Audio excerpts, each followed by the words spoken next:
There you go.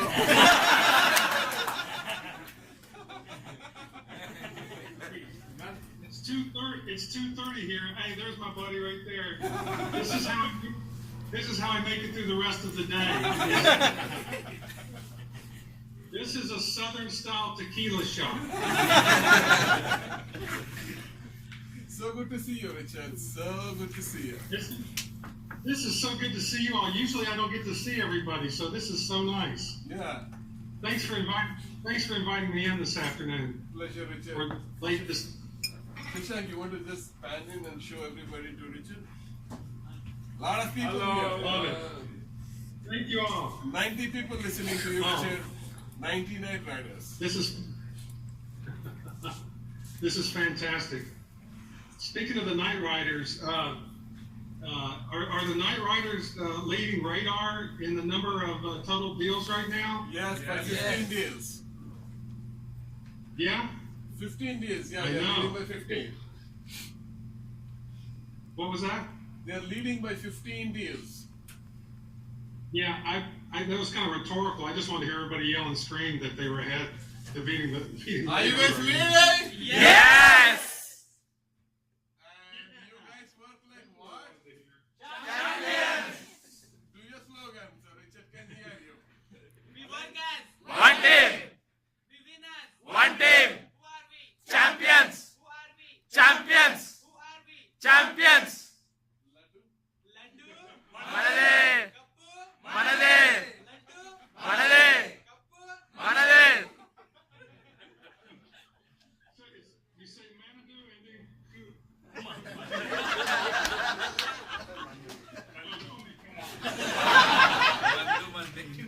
Okay, well, Richard, tell me. It is Laddu Manade, Kappu Manade. Latu Manade, Kapu Manade.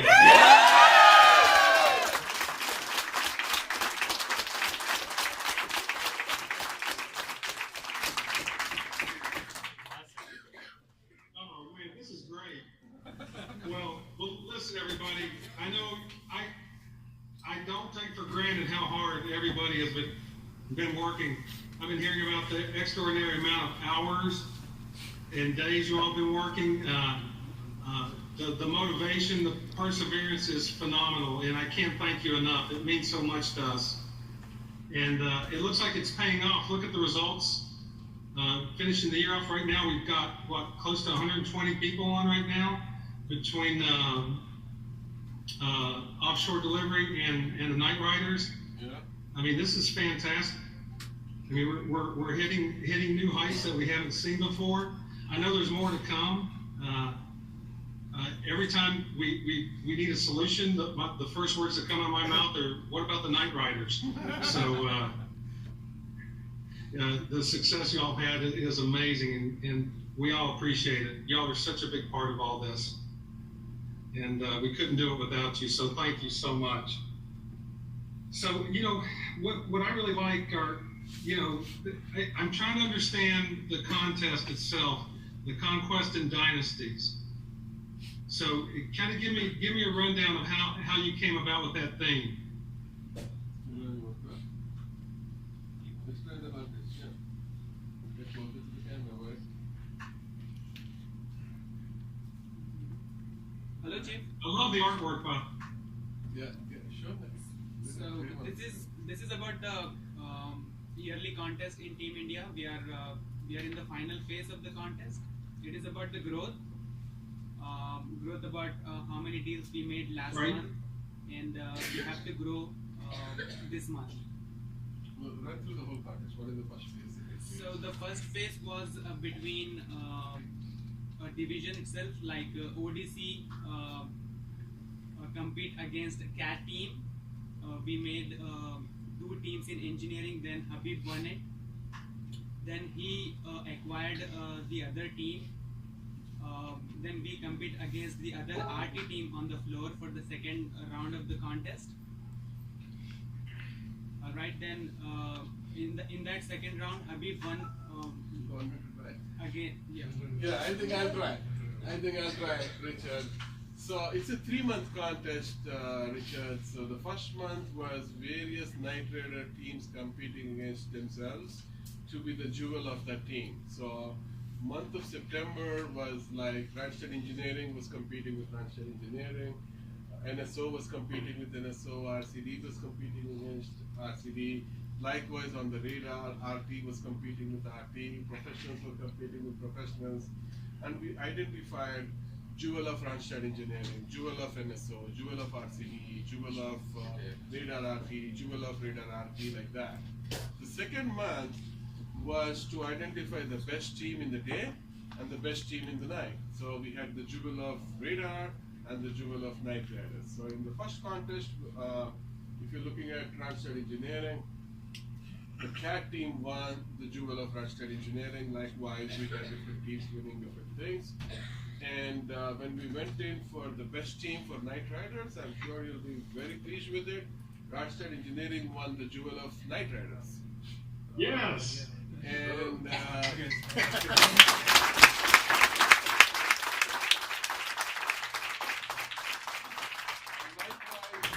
Dano's team, the radar for RSR RPO, they won the jewel of radar. So each time somebody wins, they take over rest of the dynasty. So the whole Knight Rider floor this month is the Randstad Engineering dynasty, and they are competing against RSR RPO, which owns the entire portfolio of radars, whether it is technologies, or life sciences, or professionals, RPOs, everything. So it's a day versus night contest, which is the third month, and they're competing to win the jewel of Team India. And that will be the dynasty which owns the entire Team India. So this is a big contest. This is day versus night. So there's a lot of pride involved, there's a lot of money involved, and there's a lot of hard work and results involved with it. So we are in the final phase. So Knights are having this big fight with the radar to figure out who is going to be the jewel of Team India. This year, obviously, you know, we've struggled a lot in the night to make sure that we overcome the difficulties we started the year with. We lost some good people, and we had some obstacles. There was a lot of hits, but then we wanted this year to be the year of Knight Riders. They worked hard. They were probably doing 28 deals a month, 30 deals a month, Richard, beginning of the year. 50 is the new bottom. Several months they hit 60, so they kind of doubled in this year in terms of productivity, and they want to cap it off winning this contest and making it the year of Knight Riders. They win the whole contest and become jewel of Team India. So that's the whole deal here. So who's going to win the jewel of India? Nice! I know that. How much longer do you have? How much longer is the contest? Till end of November. End of November. Great work. You know, I do know all the challenges.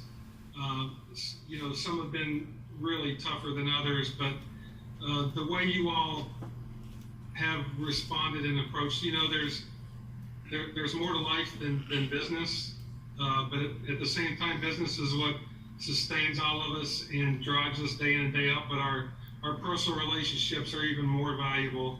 And that's what's so beautiful about the team there. The way you all are so open in your hearts, the way you all approach everything. You don't mind expressing it. And it's different here than in the United States. And it really is special just to see the way it's just uninhibited and pure, the way you all really feel about each other and about what you do day in and day out. It's very, very special. And it's all based on, I don't know what it is. I think it's something you don't teach. I think it's just born into the way that you do things, and it's very, very special.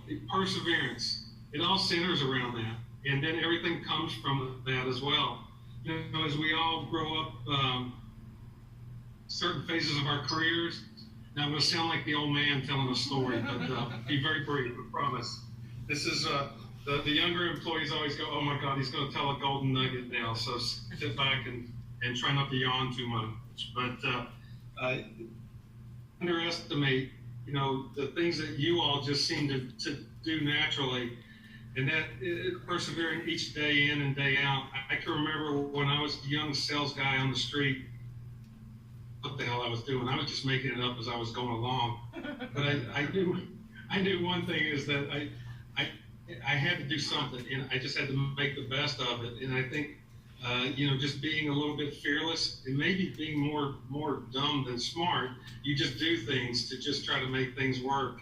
And I can remember every day as I was driving in my territory, I would see this huge building to the north side of the interstate highway, and it was AT&T's fiber optic cable factory. It was the largest in the world, where they built. It's one of the only two places they built fiber optic cable in the world. And this was back in the 80s, so most of y'all weren't born back then. But it's my big elephant there. By the way, I always keep my elephant near my desk that you all gave me. It means a lot to me. And so every day I would drive by and I'd say, someday I'm going to break into that thing. I worked with all the old sales guys and all that stuff would say, you'll never get in there. We can't get in there. They hate us. And again, I don't know if it was just because I just wasn't smart enough to know better. I would go in through the front entrance and be there with 50 other salespeople trying to get through the front door, and everybody's sitting in the lobby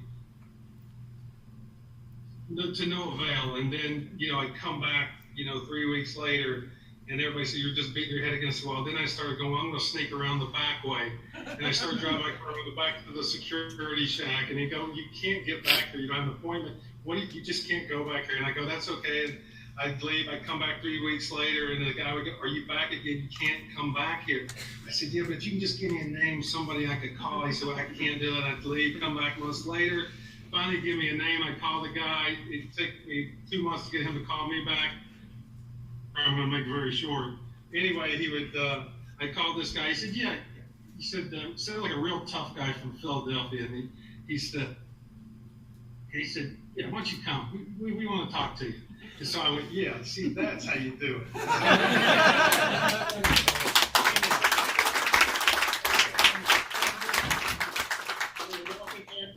Tell him all kinds of stuff. What I didn't know is he was waiting on me. He had his whole maintenance team, and they had like 12 chairs laid out, like a mini auditorium. I got out of my car, I shook his hand, and I looked at all his maintenance guys, went and took the seats. He commenced to just berating me and tell me how stupid I was and how much he hated my company, and he had an audience there for it, and it was like the most deflating thing. And I went from euphoria to like, oh my God, what have I gotten into? And so he went, Zambacca, we don't need you. We want you to get the hell out of here. And so I left. I drove off, and I was dejected. And then I waited a couple of days, and then I called him back. Anyway, this went on for months. And I would come back, and every time I come back, he'd have more people waiting so he could have an audience, and he would just abuse me.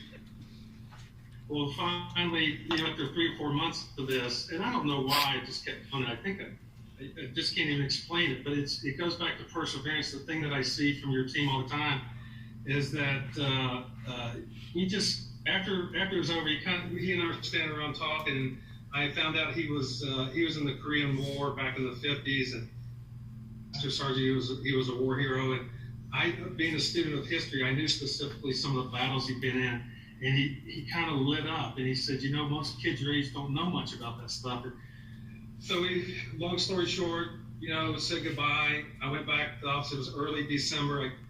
I'm in the sales office, and the phone rings, and I pick it up. He goes, Zambacca? And I go, Angelo here. And he said, get your butt in here and bring all your sales books with you.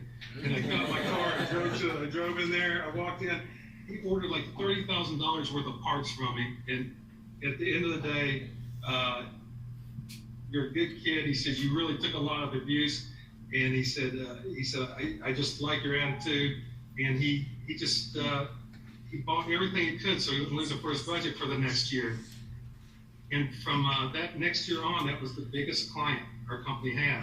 And it was just doing what you guys do day in and day out. So I tell you that story just that, I understand the way you all approach things, and it does pay off.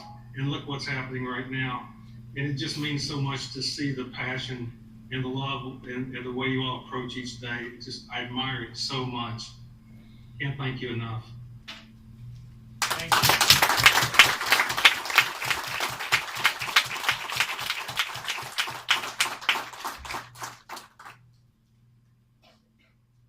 So anyway, I'd be glad to take any questions. Ram, I'll know the team if anybody has anything they'd like some updates on. We have a town hall next Tuesday. Yeah, we'll But, have some questions.